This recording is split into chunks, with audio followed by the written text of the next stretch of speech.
Coulomb's law, what am I supposed to do? I need to take it in the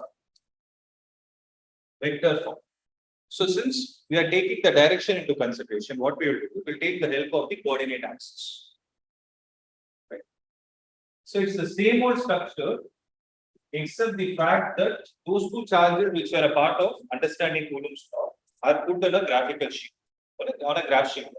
We are just using graphical representation. It is A, it is a P here, and what is the charge here? Q1, here the charge is Q2, right? And the distance of separation between them is still an R, right? So you tell me, if I take this to be the first charge and this to be the second charge, what did we write this as? This was F21, right? What was this? Simple, right?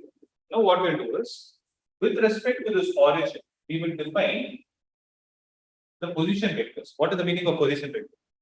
The vector goes, somebody, what is the meaning of position vector? Name itself is telling you.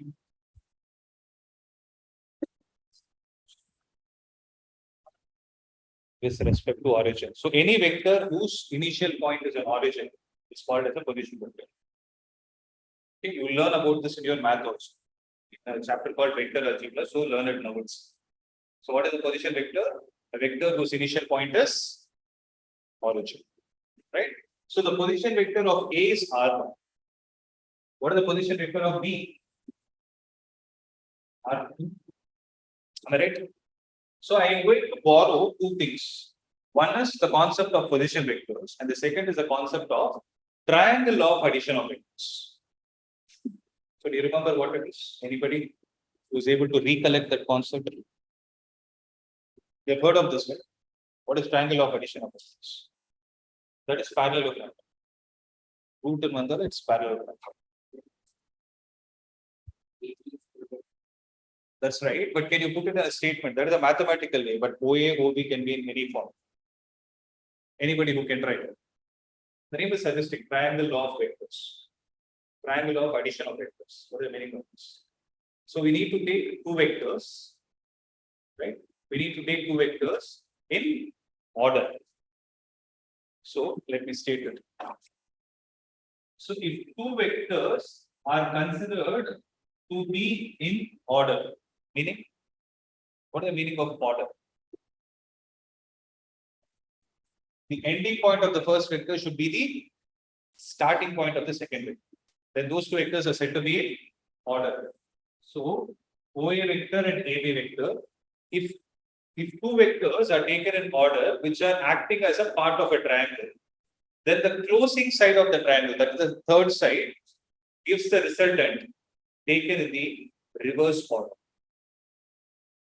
Meaning, for the third vector, it should coincide with the starting point of one of the vectors and ending point of the other. Okay. So if I take this kind of a triangle, then triangle of addition of vectors states something like this. What is it? OA vector. Which two are in continuous form? OA and AB are continuous. So OA vector plus AB vector will be equal to OB vector. Are you able to understand this? So this is the mathematical representation of whom? Triangle law of addition. Am I clear with this? So I'm going to take this idea and apply it here. Only then I'll be able to get an answer for what is this F21 and F1. Right. Any confusion till this point? Is everything clear? Right. So can I take this as a separate diagram and put it here? If you observe, I have drawn a triangle. But if you ask you to apply a triangle of addition to this, it doesn't make sense. Why? Because I didn't give any directions. Right? So I need to give directions. I'll call this as R2. If I put this as R2, I have AB. So AB, the distance is R. Have that in your mind. Still, the distance of separation between the charges is R. Only difference is in the previous case, we took them like this. Now we are taking them like this. Only orientation is changed, not the distance. Okay. So this distance is still going to be, okay. If I take AB to be the vector, for instance, if I take AB to be the vector, then according to this diagram, which two vectors are continuous? You tell me. OA and AB are continuous. So according to this one, can I write OA vector plus AB vector is equal to OB vector? What is OA vector? R1 as a vector. What is AB vector? R vector, AB is R vector, is equal to R2. If I write R vector, then I get R2 vector minus R1 vector. So again, if you take the idea concept of relative velocity, right? So the first number that you write here should be written here. The second number should be written here. So R21 vector is actually R2 vector minus R1 vector. Am I clear with this? Right. Now you tell me which force among F12 and F21 is acting along AB. Look at the diagram, you'll get the answer. Which is a force which is acting along AB? F21, no? From A to B. So if I write F21, then according to the scalar form, what is going to be the magnitude? 1 by 4 pi epsilon naught. Magnitude of Q1, Q2. Magnitude of Q1, magnitude of Q2 divided by R square. What did I write here? Still, I wrote it as scalar form only. For me to convert it to vector form, I need to add a direction. So, which vector defines the direction? For a given vector, who defines the direction? It is a unit vector. You know what is a unit vector, right? Nothing. Clean bold, 11th. Yes, right. At least I'll help you. Don't know what is unit vector. You know? No. Okay, no problem. So unit vector is a vector whose magnitude is 1.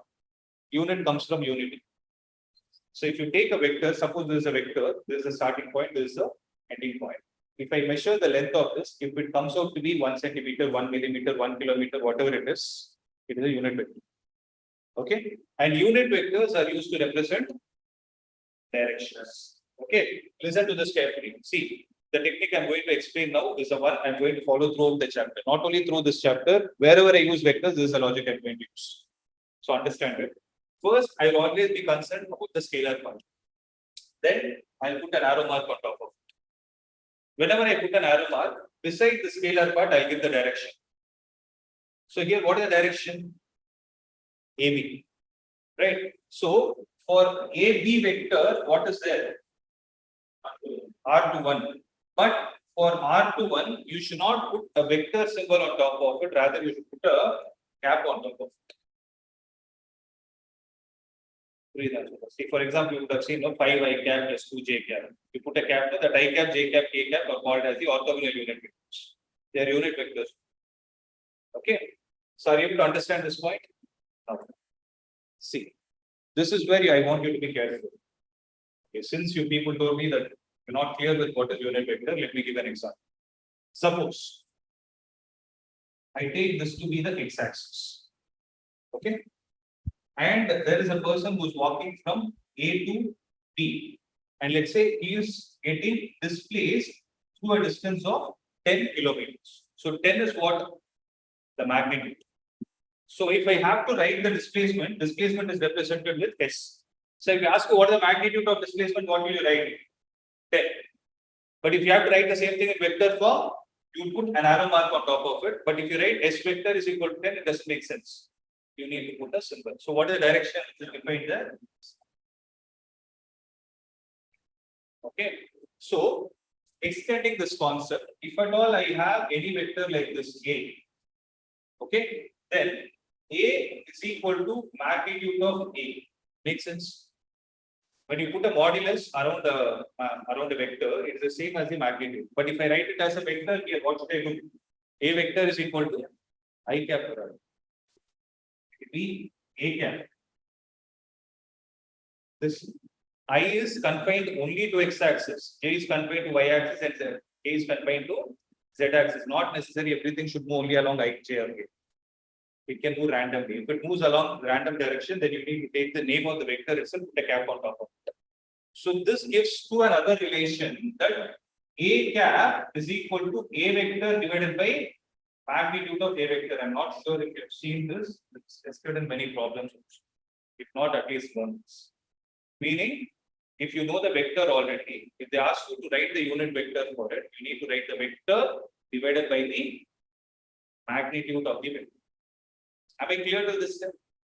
So this has an application here. Please tell me. Am I clear? Listen. First listen, then you can write it. So vector alone has a small point to be concentrated. See, 1 by 4 by epsilon naught magnitude of Q1 into magnitude of Q2 divided by R square epsilon. But R21 cap is the direction. Not necessary every time you can need to write it only in terms of cap. You can write it in terms of vector also. If I have to do that, according to this logic, how should I write R21 vector as? Sorry, R21 cap as. I will write it as R21 vector divided by magnitude of R21 vector. So magnitude of R21, this is what is R21. What is magnitude of this? R. So can I put the R here? Are you able to understand what I'm saying? So 1 by 4 by epsilon naught into magnitude of Q1 into magnitude of Q2 divided by R square into R is going to be RQ times R21 vector. This is another important point to be concentrated. Means the same Coulomb's law when you write it in vector form, the denominator can either have an R square or R cube. That is where you need to observe. When will it have R square? It will have an R square when you write it in terms of unit vector. It will have R cube when you write it in terms of the vectors.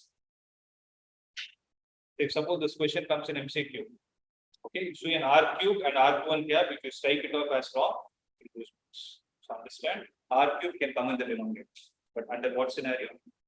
When you write it as R21 vector, whereas if you write it as cap, what is the denominator? R square. Right? So please make a note of this.